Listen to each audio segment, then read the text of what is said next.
नमस्कार दोस्तों, आपका स्वागत है एक कदम अध्यात्म की ओर में।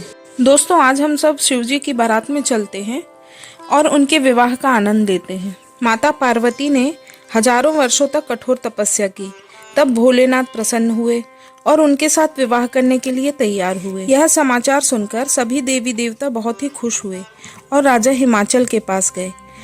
राजा हिमाचल के यहाँ लगन पत्रिका लिखी गई। तब ब्रह्मा जी ने सभी को लगन पत्रिका पढ़कर सुनाई।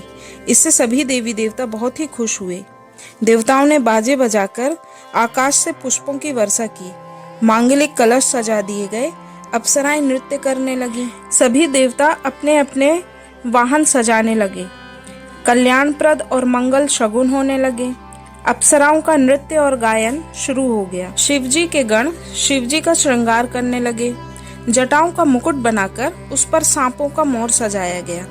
शिवजी ने सांपों के ही कुंडल और कंकन पहने, शरीर पर विभूति रमाई और वस्त्र की जगह बाघंबर लपेट लिया। शिवजी के सुंदर मस्तक पर चंद्रमा सजा हुआ था। सिर पर गंगा जी विराजमान थीं। 3 नेत्र हैं। सांपों का जनेऊ पहना हुआ है। गले में विष और छाती पर नरमुंडों की माला है। इस प्रकार उनका वेश अशुभ होने पर भी वे कल्याण के धाम और कृपालु हैं। उनके एक हाथ में त्रिशूल और दूसरे में डमरू है। शिवजी बैल पर चढ़कर चले, बाजे बज रहे हैं। शिवजी को देखकर देवांगनाएं मुस्कुरा रही हैं, क्योंकि वे ऐसा वेश धारण करने पर भी बहुत ही सुंदर दूल्हे बने हुए हैं। विष्णु और ब्रह्मा आदि देवताओं के समूह अपने अपने वाहनों पर चढ़कर बारात में चले। शिवजी ने भी भृंगी को भेजकर अपने सभी गणों को बुलवा लिया। शिवजी की आज्ञा सुनते ही सब चले आए और उन्होंने स्वामी के चरणों में सिर नवाया। अब एक तरफ देवी देवताओं का समाज और एक तरफ शिवजी के गणों का समाज। इस तरह शिवजी की बारात तैयार हो गई और सभी अपनी बारात लेकर चले। शिवजी के गण बड़े ही विचित्र थे। कोई बिना मुख का था, किसी के बहुत से मुख हैं। कोई बिना हाथ पैर का है तो किसी के कई हाथ पैर हैं। किसी की बहुत सी आंखें हैं तो किसी की एक भी आंख नहीं है। कोई बहुत मोटा ताजा है तो कोई बहुत ही दुबला पतला है। इस तरह सभी पवित्र और अपवित्र वेश धारण किए हुए हैं। सभी भयंकर गहने पहने हुए हैं, हाथ में कपाल लिए हुए हैं। सबके सब शरीर में ताजा खून लपेटे हुए हैं। गधे, कुत्ते, सुअर और सियार जैसे उनके मुख हैं। गणों के अनगिनत वेशों को कौन गिन सकता है।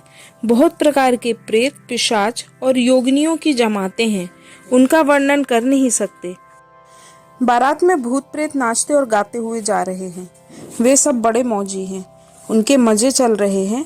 देखने में बहुत ही बेढंगे जान पड़ रहे हैं, बहुत ही विचित्र ढंग से बातें कर रहे हैं। जस दूल्हु तस बनी बराता, जैसे दूल्हा है वैसी ही बारात बन गई है। रास्ते में चलते हुए ये लोग तरह तरह के तमाशे कर रहे हैं। राजा हिमाचल ने ऐसा विचित्र मंडप बनाया है जिसका वर्णन नहीं किया जा सकता। राजा हिमाचल ने जगत में जितने भी छोटे बड़े पर्वत थे, जिनका वर्णन करके पार नहीं पाया जा सकता, जितने भी वन, समुद्र, नदियां और तालाब थे, सभी को न्योता भेजा। वे सब अपनी इच्छा अनुसार रूप धारण करके, सुंदर शरीर धारण करके, सुंदर स्त्रियों सहित और समाजों सहित राजा हिमाचल के घर गए।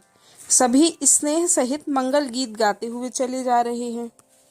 राजा हिमाचल ने पहले से ही बहुत से घर सजवा कर रखे थे। सभी मेहमान उन स्थानों में चले गए। नगर की सुंदर शोभा देखकर ब्रह्मा जी की रचना भी फीकी लग रही है। राजा हिमाचल ने नगर को बहुत ही सुंदर तरीके से सजाया है। वन, बाग, कुएं, तालाब, नदियां सभी बहुत सुंदर लग रहे हैं, उनका कोई वर्णन नहीं कर सकता। घर घर में बहुत ही मंगल सूचक तोरण, ध्वज, पताकाएं सुशोभित हो रही हैं। वहां के स्त्री पुरुष बहुत ही सुंदर और चतुर जान पड़ते हैं। उन्हें देखकर मुनियों के भी मन मोहित हो रहे हैं। जिस नगर में स्वयं जगदम्बा ने अवतार लिया, क्या कोई उसका वर्णन कर सकता है। वहां रिद्धि, सिद्धि, संपत्ति और सुख रोज रोज बढ़ते जाते हैं।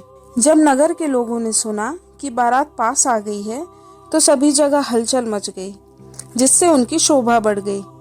जो भी अगवानी करने वाले लोग थे वह तरह तरह से श्रृंगार करके और अपनी सवारियों को सजाकर आदर सहित बारात को लेवाने चले गए। जब उन्होंने देवताओं के समाज को देखा तो सभी मन में बहुत प्रसन्न हुए और विष्णु भगवान को देखकर तो बहुत ही सुखी हुए।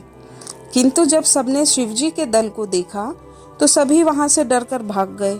कुछ बुजुर्ग और समझदार लोग ही बस धीरज धरकर वहां खड़े थे। लड़के तो सब अपने अपने प्राण लेकर घर को भागे। घर पहुंचने पर जब माता पिता पूछते हैं तब वे भय से कांपते हुए ऐसा वचन बोलते हैं, क्या कहें, कोई बात कही नहीं जाती। यह बारात है या यमराज की सेना?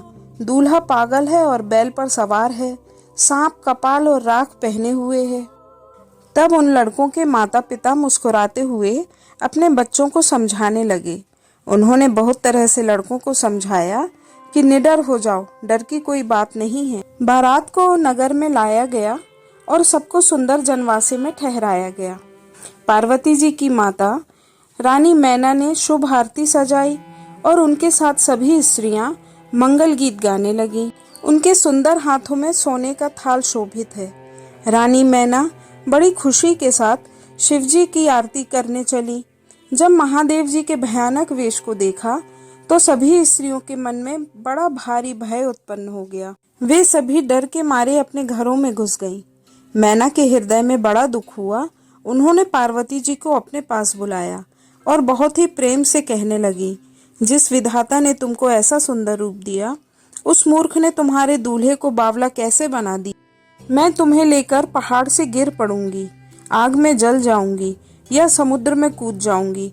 चाहे घर उजड़ जाए और संसार भर में अपकीर्ति फैल जाए, पर जीते जी मैं इस बावले से तुम्हारा विवाह नहीं होने दूंगी।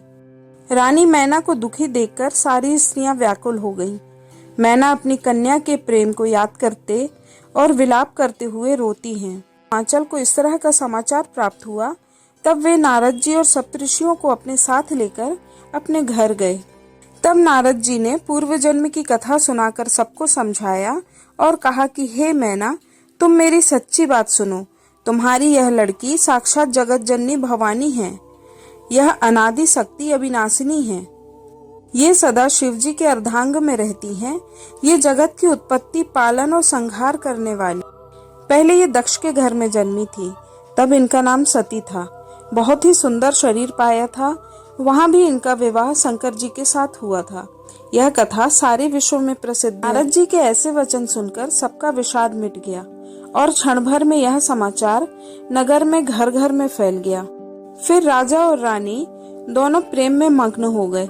उन्होंने बार बार पार्वती जी के चरणों की वंदना की। स्त्री, पुरुष, बालक, युवा और वृद्ध, नगर के सभी लोग बहुत प्रसन्न हुए।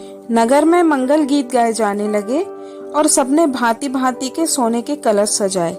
अनेक प्रकार के भोजन बनाए गए हैं और सभी बारातियों को खिलाया जा रहा है। जिस घर में स्वयं माता भवानी रहती हो, वहाँ की भोजन सामग्री का कोई कैसे वर्णन कर सकता है। हिमाचल ने आदर पूर्वक सब बारातियों को, विष्णु, ब्रह्मा जी, सभी जाति के देवी देवताओं को बुलाया और भोजन परोसा जा रहा है। भोजन के बाद विवाह का शुभ मुहूर्त देखकर सभी देवताओं को आदर सहित बुलाया गया और सबको यथा योग्य आसन दिए गए। वेद की रीति से वेदी सजाई गई और स्त्रियां सुंदर और श्रेष्ठ मंगल गीत गाने लगी। दूल्हा और दुल्हन के लिए बहुत ही सुंदर सिंहासन सजाया गया था। शिवजी सभी ब्राह्मणों को प्रणाम करके उस आसन पर बैठ गए। फिर पार्वती जी को बुलाया गया। सखियां श्रृंगार करके उन्हें ले आईं। पार्वती जी के रूप को देखते ही सब देवता मोहित हो गए। संसार में ऐसा कौन कवि है जो सुंदरता का वर्णन कर सके। जगत जननी पार्वती जी की महान शोभा का वर्णन करोड़ों मुख से भी नहीं करते बनता। वेद, शेष जी और सरस्वती जी तक उसे कहते हुए सकुचा जाते हैं। सुंदरता और शोभा की खान माता भवानी मंडप के बीच में जहाँ शिव जी थे वहां गईं। वे संकोच के मारे अपने पति के चरण कमलों को भी नहीं देख सकती, परंतु उनका मन रूपी भौंरा वहीं घूम रहा है। जैसे वेदों में विवाह का विधान बताया गया है, उस तरीके से महामुनियों ने विवाह शुरू करवाया।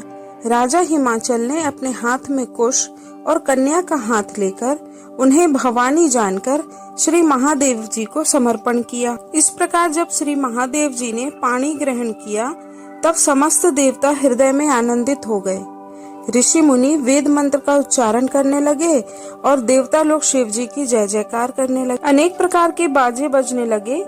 आकाश से फूलों की वर्षा शुरू हो गई। शिव गिरिजा का विवाह हो गया और वह उत्साह पृथ्वी में भर गया। इसके बाद राजा हिमांचल और रानी मैना ने महादेव को प्रणाम किया और अनेक प्रकार के उपहार देकर गिरिजा और महादेव को विदा किया। पौराणिक मान्यताओं के अनुसार महाशिवरात्रि के दिन शिवजी पहली बार ज्योतिर्लिंग यानी अग्नि के शिवलिंग के रूप में प्रकट हुए थे। महाशिवरात्रि को ही शिवजी का शक्ति के साथ विवाह भी संपन्न हुआ था। दोस्तों, इस प्रकार महादेव और पार्वती जी का विवाह संपन्न हुआ। आप सभी को भी विवाह में बहुत आनंद आया होगा। इस वीडियो को लाइक, शेयर और सब्सक्राइब कीजिए। धन्यवाद। हर हर महादेव।